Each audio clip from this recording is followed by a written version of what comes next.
la jeunesse africaine. Il a bien fait de commencer par Ouagadougou, parce que c'est à Ouaga en 2014 qu'a commencé le printemps africain. Et c'est un signe pour vous. Mais à travers cette émission, je souhaiterais lancer des messages au président Macron. C'est bien beau l'économique. C'est bien beau d'avoir été accompagné par des patrons de start-up. C'est bien beau d'avoir parlé de l'immigration. Mais la question essentielle en Afrique, Monsieur Pujadas, c'est le politique. C'est la bonne gouvernance. Les colonies africaines ont donné à la France, en 14-18, en 39-45, des centaines de milliers de soldats qui sont morts pour la sauvegarde de la liberté, au profit de notre pays et de l'Occident. Aujourd'hui, la jeunesse africaine demande au président de la République française, qui plus est jeune, de les libérer du joug dans lequel ces populations, cette jeunesse vit.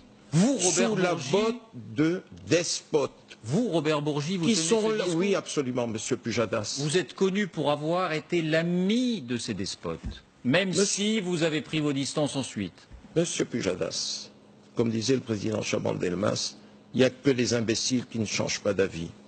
Et comme le disait le général de Gaulle, pour qu'une nation soit grande, il faut qu'elle épouse le mouvement général du monde. Aujourd'hui, le monde a changé.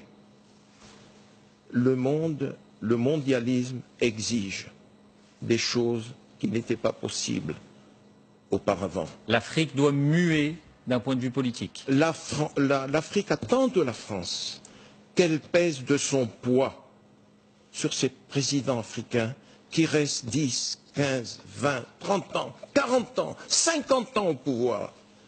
Monsieur Pujadas, le président Macron n'était pas né quand certains de ses chefs d'État étaient déjà au pouvoir. Bonsoir Fabien. Bonsoir David. C'est à vous. Bonsoir Robert Bourgi. Bonsoir. Cet été a eu lieu à Paris le premier procès pour des biens mal acquis, c'est-à-dire des immeubles, des appartements. Ça, ce sont des biens qui tombent par terre, des bouteilles d'eau. Voilà. Des immeubles, des appartements achetés par le vice-président de Guinée équatoriale, Obiang. La justice a estimé que ce patrimoine a été acquis avec l'argent de la corruption et donc il a été condamné à 3 ans de prison avec sursis. Des biens comme cela, est-ce qu'il y en a beaucoup en France? Est-ce qu'il y a donc beaucoup, potentiellement, de procès et d'affaires qui vont émerger? Vous avez le Congo, Brazzaville, vous avez le Gabon, notamment les propriétés d'Omar Bongo. Et si l'on s'intéresse de plus près, je pense qu'il y a d'autres chefs d'État africains qui pourraient tomber sous la coupe de la justice française. J'ai été un acteur et un témoin de la France-Afrique, tant du côté obscur que du bon côté de la France-Afrique. Je ne souhaite pas que le côté obscur se pérennise. Pas du tout. Monsieur Pujadas, le président Bongo accède au pouvoir en 1967. Je l'ai servi loyalement, efficacement, et je l'ai tant aimé. S'il était en vie aujourd'hui, je lui aurais tourné le dos. Il a gouverné le pays de 1967 à 2009. En 2009, le rôle que j'ai joué indirectement dans son élection n'a pas été mineur. Il est au pouvoir. Il a été battu en août 2016. Voilà que cet homme se maintient au pouvoir. Ça fait donc pratiquement 50 ans. Pareil pour le Togo. Le président Yadema prend le pouvoir. Il y est resté 40 ans. Son fils va entamer son 3e mandat. Il y a des manifestations, des soulèvements dans tout le pays, des massacres, et la France ne bouge pas.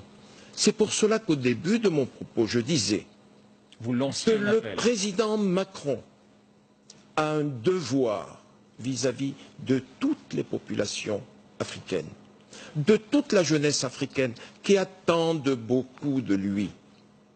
Il est jeune et ses semelles ne sont pas plombées par ce que l'on appelait la France-Afrique. Et on lui dira facilement que c'est de l'ingérence. Si la France intervient dans les choix politiques des pays d'Afrique, elle sera considérée comme une ingérence, cette action-là. S'il a le mandat de l'ONU, un mandat international, comme l'a fait le président Sarkozy en Côte d'Ivoire, pour envoyer Laurent Gbagbo à La Haye, c'est pas difficile.